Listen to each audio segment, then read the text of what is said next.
You are welcome to Daily Thoughts from Bible program, episode number 269. The subject of today's message is a divided heart. Let us turn our attention to Hosea chapter 10 verse 2. Their heart is divided, now shall they be found faulty.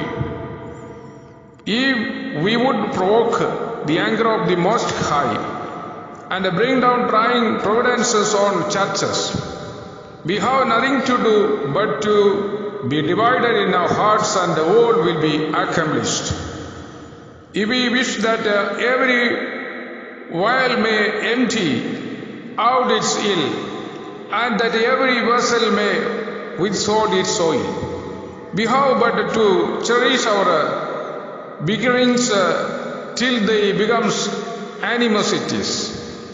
We have but to nurse our animosities till they become hatreds, and all the work will be fully completed. And if this be the case in the church at large, it is peculiarly true in those various sections of it which we now call apostle churches.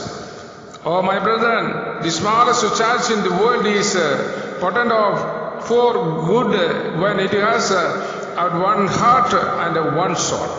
When pastor, elders, deacons and members are bound together by a threefold cord that cannot be broken, then are they mighty against every attack.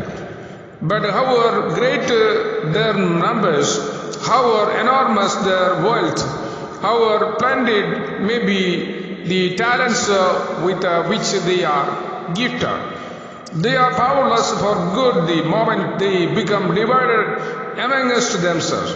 The union is strength. Blessed is the army of the living God in that day when it goes forth to battle with one mind, and when its soldiers as with the tramp of one man, in undivided march, go onwards towards the attack.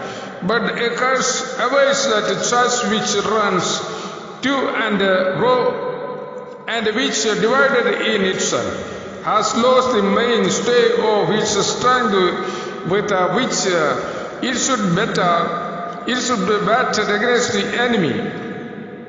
Division cuts our bowstrings, snaps our spears, holds our horses, and burns our chariots in the fire. We are undone the moments the link of love is snapped. Let this perfect bond be once out in twain, and be fall down, and our strength is departed. By union we live, and by disunion we expire. Praise the Lord. Believers are not to try to create unity with those who preach another gospel, but we are urged to maintain the unity that already exists between true believers. What would somebody have to report about your church? Praise the Lord. Hallelujah. Let us pray. Almighty God, we thank you for this beautiful day.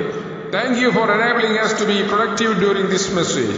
Lord, let what we discussed here bear fruit in our lives and in other people. Don't allow the enemy to steal what we have been taught from our hearts. Cover us with the blood of your Son Jesus, and show us how to use the information that we have been learned here for your glory. It is in Jesus' name we believe and pray. Amen. Praise the Lord. Thank you. God bless you.